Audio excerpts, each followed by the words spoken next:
Hi guys, welcome to this session with me Arun Sharma और you are on the CAT-alyst channel. CAT-alyst channel पे आप हैं Unacademy के और CAT के बारे में we are discussing today. CAT में what we are discussing basically is the strategy to crack CAT-21 and we are in April और April end में अभी हम लोग हैं and given the fact that we are in April end right now, so we are looking at whether what is the best way to organize a preparation in the 7 month framework because CAT is expected to be in the last. Normally CAT हमेशा last Sunday of November होता है, तो हम लोग को ये देखना है कि 7 months का जो टाइम फ्रेम है 7 months approximately 30 weeks का जो टाइम फ्रेम है उसमें हाउ शुड यू प्रिपेयर इस 30 weeks में what is the best way to prepare when you're talking about preparing for this exam. So 30-week timeline, and of course you know that you are preparing for quants, DI, LR,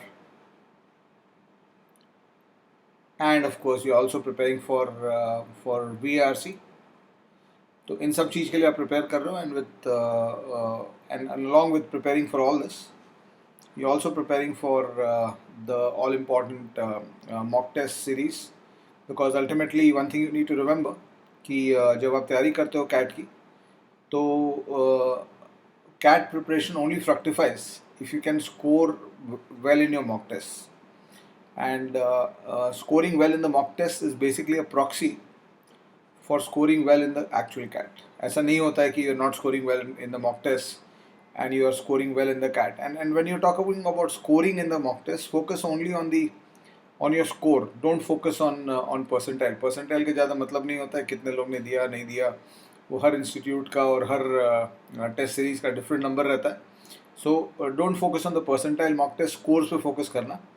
And the bottom line in mock test scores is if you are out of 300 marks, if you can get, you also, when you talk about strategy to prepare CAT, strategy to crack CAT-21, तो you also looking at what is your target percentile. तो एक वो भी तुमको define करना चाहिए before you start of कि तुम्हारा टारगेट परसेंटाइल क्या है. You should know what your target percentile is, because unless you have a target, you cannot define a strategy. Strategy is always built on कि I am here, I want to go there. So what is my journey from here to there? This journey is what the strategy is defined is about. So without identifying where you want to be, and without knowing where you currently are, where you are, and where you want to be, without knowing these two things, there is no point, no sense in defining strategy, because strategy is always about the journey. So this is what I wanted to talk to you about. How do we define this? How do we find this out? And then what is the preparation? What are the components of the journey? That's part of today's class, in today's session that I'm taking on Unacademy CAT-alyst. So, but before I move there, just wanted to talk about the batches which are coming up on Unacademy CAT-alyst, on Unacademy Plus. 24th April batch, Score Booster Batch 3, which is started by Deepika Avasthi, Udit Saini, Ajinkya Chopra and Dr. Kiran Dilr. They are the four faculties who are running it. It's basically advanced level for CAT 2021. And then there's a round the clock batch 2 for CAT 2021. This is the other batch happening. And batches mein typically what we do at Unacademy Plus is we get together 2-3 teachers and they take their individual portions. So isme Deepika Avasthi and Suneet Khambat and Ravi Kumar is there. And of course Legion batch 3 for CAT 2021. That's starting, in which I am also a part. Lokesh Agarwal I think is taking the maths there. I take DILR on Unacademy Plus. So data interpretation, I think I'm doing a complete course on data interpretation in Legion batch 3, which is starting on 1st May. That's the batch start date. My classes will start approximately on 9th-10th of May. 8th-9th, it's a weekend batch, and Abhilasha Swarup is doing the verbal section of this course. And if you want to enroll on Unacademy Plus, you can use my promo code. The promo code is Sharma CAT Live. This is the promo code. You'll get a 10% discount. You know my name, Arun Sharma, so they have put a Sharma CAT Live promo code for me. So you can have a look at. You can use this promo code. Give you a 10% discount on the existing fees and on Unacademy Plus. So chalo, with that this thing, as I said, your components of CAT prep before you start your percentile your journey on individual sections and doing the individual stuff with respect to your preparation. Before you start doing all that, the first thing that you need to identify is what are you targeting.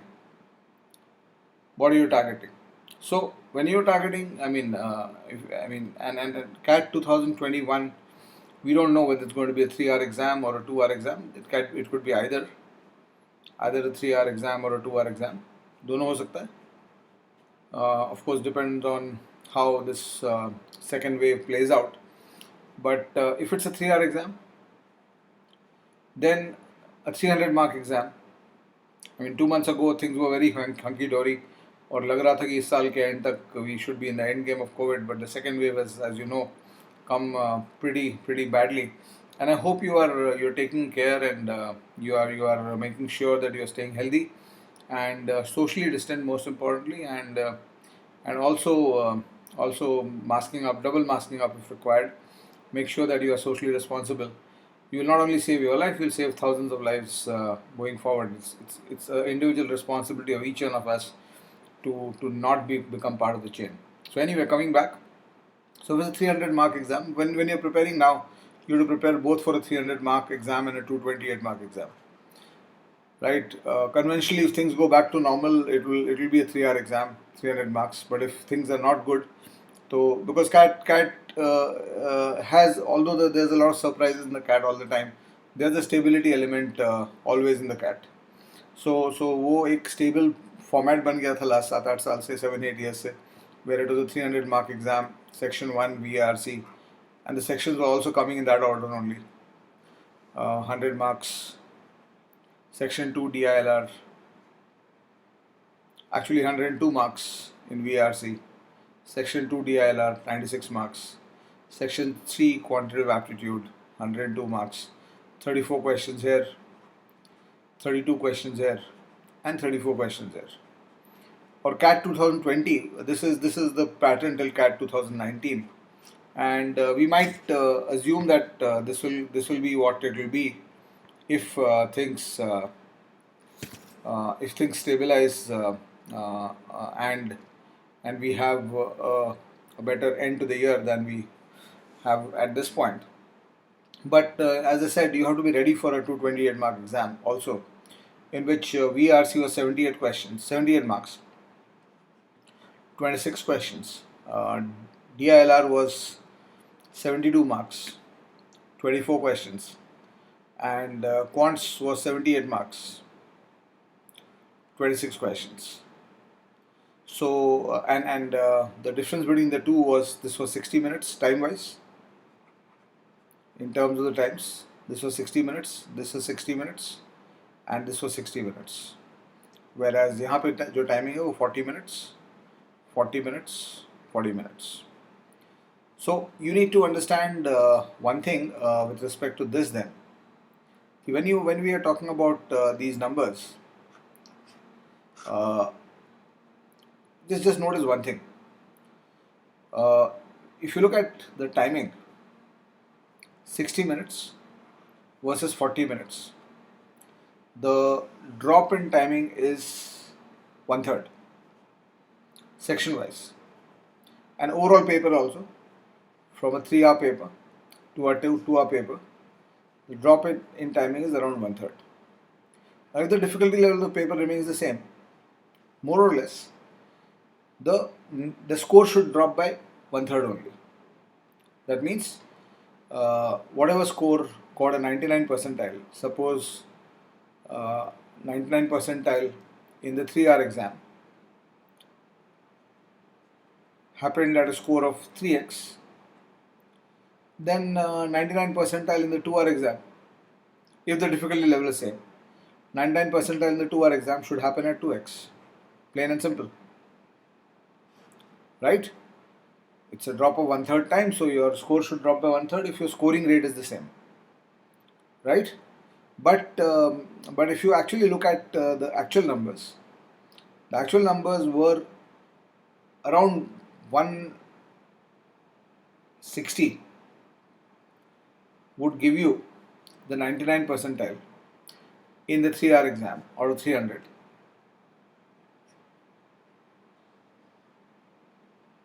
Right?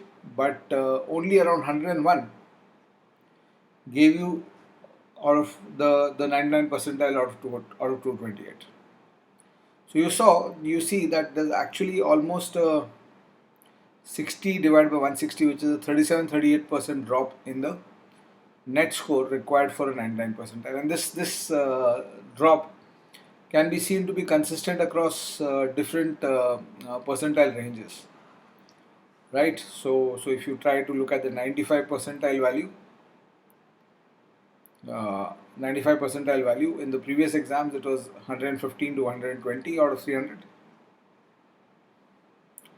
and a 33% drop. Just say यहाँ पे भी 33% drop of this should be 53 less. So this score should have come to 107, but it did not. It actually came to 101. Right? So, and the other factor is that if you look at 115 to 120 in the in the net score for a 95 percentile, 1/3 drop would mean around 40 drops. So 80 marks पे 95 percentile आना चाहिए. But यहाँ पे it actually came at around 25 marks. 25 out of 75 marks out of 228, where you got 80 percentile. So there was, what you can see is there was a larger drop than the 33%. The drop was more than 33%. 70-75 was the range to get 95 percentile. So the drop was more than 33%. The drop was around 37-38% in the net scores required for various percentile range. Now you might also consider another fact here. That is, while the time dropped by 33%, the number of questions or the marks, overall gross marks, did not drop by 33%. So this dropped only by 72 marks on 300, which means it dropped by only 24%. So this is again counter-indicative, because if your marks have dropped by 24%, or total marks have dropped by 24%, and your total time has dropped by 33%, one would expect that that maybe your qualifying score, or the percentile at which, or the score at which the same percentile will appear, should drop somewhere between 24 to 33 percentile. There's a logic that total marks drop by 24%, so that means your 99 percentile marks should also drop by 24%, and there's a logic that your total time dropped by 33%. So that logic tells me that the total marks that you score or need to score for the same percentile should drop by 33%. When you combine these two logics, you estimate that the drop should be around 24 to 33%, maybe 26, 27, somewhere in between percent. But actually this number, which is larger, if you look at it on a combined basis, this actually drop of 37% looks even worse there. The actual drop of 37% looks even worse in this context. So you need to understand that this 37-38 is not just a drop from 33 to 37.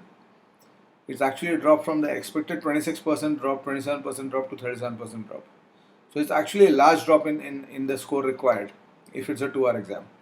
So this is one thing that you'll have to remember, that if you are going for a 3-hour exam, your target has to be 55 to 60% as your net score. If you are targeting, I'm talking about the 99 percentile target. 55 to 60% will take you in the range of 99 percentile to around 99.6 percentile. Score wise, out of 300 marks, this converts to 165 to 180. right? And if you want to check that, the same thing for a 200 mark, 228 mark exam and a 2 hour exam, this number has to be dropped by around 35 to 40%.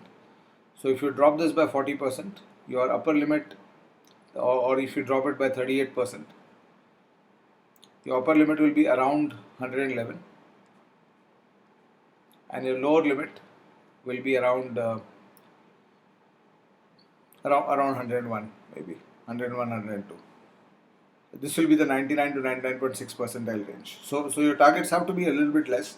Percentage wise, out of 228, you can see that this is barely 45%, and this is also not 50%. It's less than 50%. So that way you get more choice in a 2 hour exam. That's one aspect you need to understand. And why I'm spending so much time on this is because once you get more choice, you have the possibility of being a little less stringent with respect to your preparation. So how does it impact your preparation? Let's just see in verbal ability and reading comprehension, right? But this is something that you'll only come to know a little bit later, whether this is this or that. So let's see VRC preparation,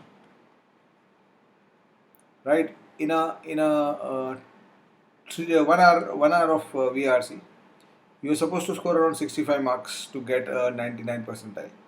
60, in fact 70 plus marks to get a 99 percentile. And similar percentile this year you got at around 42 to 45 marks. So what happened was, here you, out of 34 questions, you had to get 23 correct if you are in the all correct zone. And in this case, out of 26 questions, you had to get only 14, 15 all correct. So look at the difference. This is around 50% of the questions have to be correct. You can leave, for every question you do, you can leave one question. That's how easy it is. And if you look at this paper, then you have to have maybe around, for every 10 questions that you look at, I mean out of 34 you're only leaving 11, which means that for every 2 questions you do, you can leave only one. So it makes a big difference to your preparation preparedness. And unfortunately in this stage of the preparation, we don't know which one of it will be, so you will have to cover both the bases. So verbal ability, reading comprehension, when you go into VRC, the challenges are dual. One challenge is why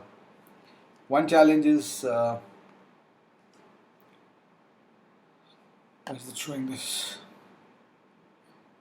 Just give me a second.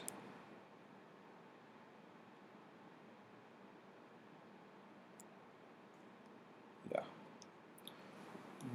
there are dual challenges when you're preparing for VRC. One challenge is to develop a language, and the other challenge is to develop a solving ability. So when you're preparing, you have to make sure that you are working on both areas. A lot of people, what I see is do one over the other too much. So 80%, 90% students just try to solve verbal ability, reading comprehension. Please remember, VRC is not a solving area. It is not something like I have solved 500 RCs and you have solved 1000 RC passages, so you will be better than me. In general, in quants or in data interpretation, logical reasoning, if I have solved 300 or on a chapter, if I have solved 500 questions, you have solved 200 questions, most likely you will be better than me. I mean, if I have solved 500 questions, you have solved 200 questions, most likely I will be better than you. Most likely. I'm saying most likely because there might be cases where I have not learned enough out of these 500 questions. If you are a great learner and you have inculcated those learnings and your quants skills is good to start with, you might still be better than me. But most of the times, if broadly two people are similar in their abilities, and one guy has solved 500 questions in his preparation, the other guy has only solved 200. So most likely the guy who solved 500 will be better. But in RC it doesn't work that way.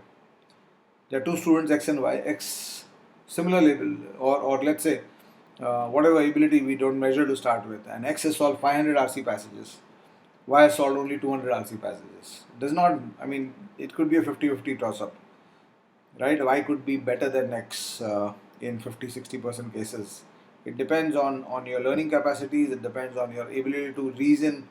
And please understand this in this chapter. This area is not English. It is verbal ability and reading comprehension. The ability to understand vocabulary, the ability to understand language, the ability to understand concepts presented to you in language. That's what it tests you. So when you're preparing, you will have to do an audit first, and that's important for all the areas actually.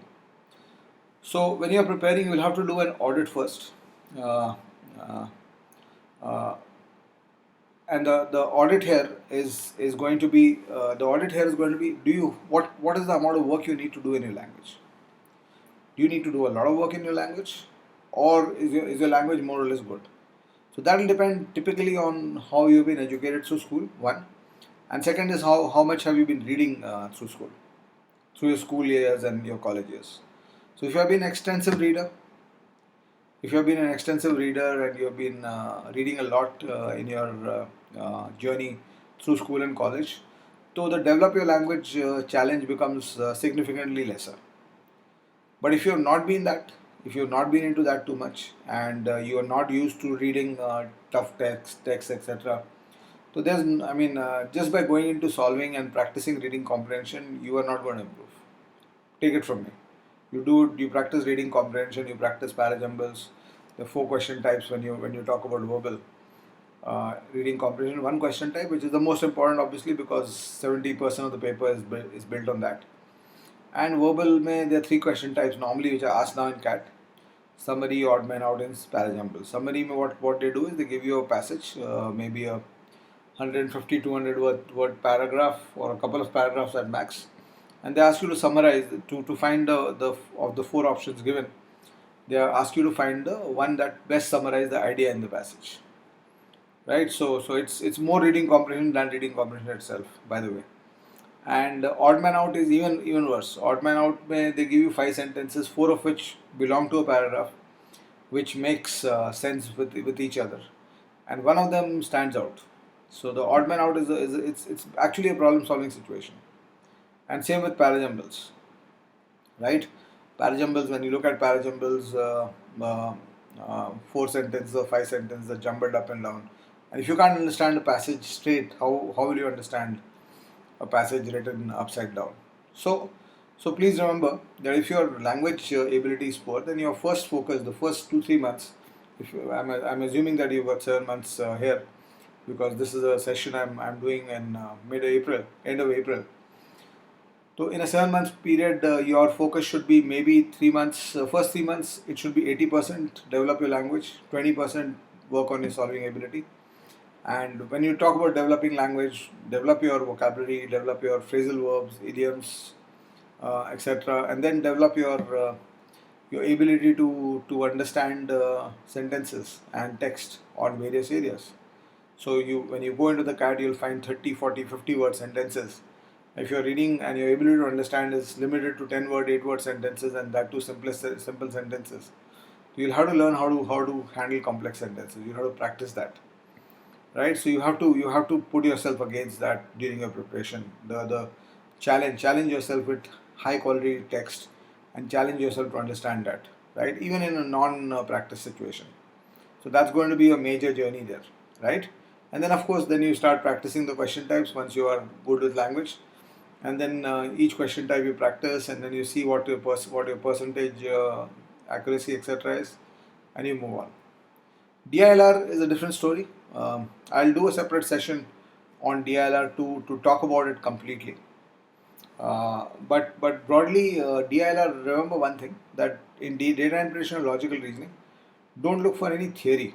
What I see a lot of people doing is they're looking for theoretical inputs. What is the concept of the chapter, etc.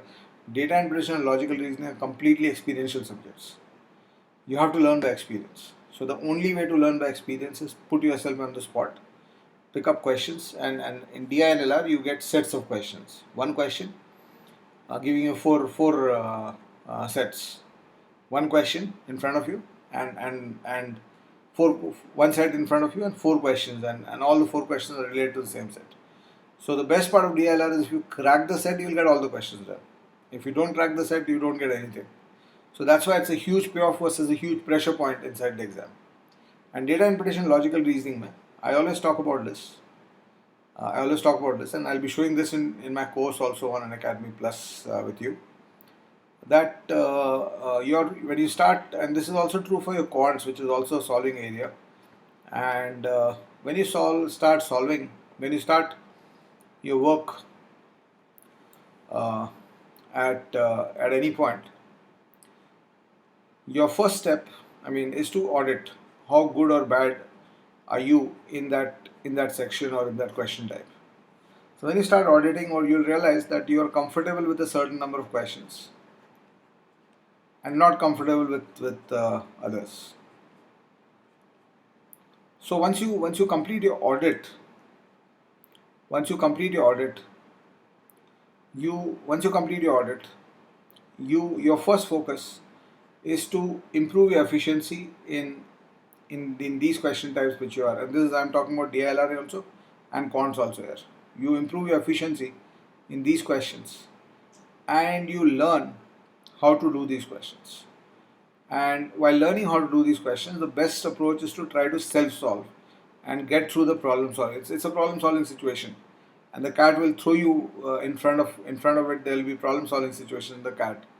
So you have to learn those. The best way to handle problems is problem-solving situations is to learn to solve the problem yourself, and you have to try to reach this point which is the point of complete belief on the topic or on DI or LR, where you tell yourself that I can do anything that you give me. This is the point of complete belief, and this is the first journey that you improve the efficiencies for questions which you knew, and you also improve your knowledge of questions which you did not know. And once you're standing on this point, then the whole focus shifts to efficiency on everything, and that's why you should be ready to do stuff multiple times. So in DILR, the whole focus should be to get through around 200 sets of DI and 200 sets of LR outside your mock tests. So, and if you're starting in April end, or if you've done some of it till now, some DI, some LR till now, 200 sets, even if you've not done anything, I think 8 to 10 weeks should be enough to get to 200 sets of DI and 200 sets of LR. And you can use my books, DI for CAT and LR for CAT, to get to this 200 point, where I've experienced 200 sets. And once you get there, once you get to the 200 sets experience, then you focus on more sets in the mock tests. When should you start your mocks? That's an important point. Ideally, you should start your mocks latest by June. If you're not starting by June because you're not finishing portion or you're not comfortable, then you can push it to July. But it should not be any further than July at any cost. It should not be any further than July at any cost. Right? So this is what it is, right? And you should plan to take around 40 mock tests during your preparation. And mock tests, there are two things. Full length mock tests are important, but sectional tests are also important. So you have to try to do a lot of sectional tests on each section to see how much you're scoring. Because ultimately, whether you will be able to score 180 or not in the final CAT will depend on what your individual scores are. 180 is not built out of thin air. It comes out of the score in verbal, it comes out of the score in quants, DLR, and it comes out of the score in quants. So it's the sum of three numbers. So how much you are scoring in each number depends on this, right? So that's about it for today. I've already talked about this thing. Don't forget your testing. Before I wind up for today, just the other promotional message I'm supposed to give you. Iconic CAT 2021. You get a personal, that's a subscription available now, where you get a personal mentor, test analysis and reports, and OMEDS preparation, and all benefits of Plus are included in this, along with this. And great results on Unacademy last year, so you can have a look at that slide. And Unacademy Combat is a weekly scholarship test. It's India's largest scholarship test for CAT. You can use my promo code Sharma CAT Life to register for this. And once you register for the weekly scholarship test, it is held on Sundays. Remember that. Mark your calendar. It's held on Sundays 12 p.m. every day, every Sunday, and you can register for free. You can use my promo code for that. And the Ask It Out feature is the third one. The Ask It Out feature is something that is available on Unacademy, uh, on the Unacademy app. You can check that, and you can use that for this thing. So Ask It Out feature, you just click Ask It Out on the screen, upload the picture either by taking it or by uploading from files, crop the picture and upload it, and just select the subject and shoot the message. You'll get the solution back from the app, right? So we stop here for the time being. As I said, the promo code is Sharma CAT Live. You can have a look at that, and you can use that for the various courses, either to enroll for Iconic, or you can enroll for the Plus, and you can also use this promo code to register for the Unacademy Combat. Right. So thank you so much. I'll wind up then. Bye bye.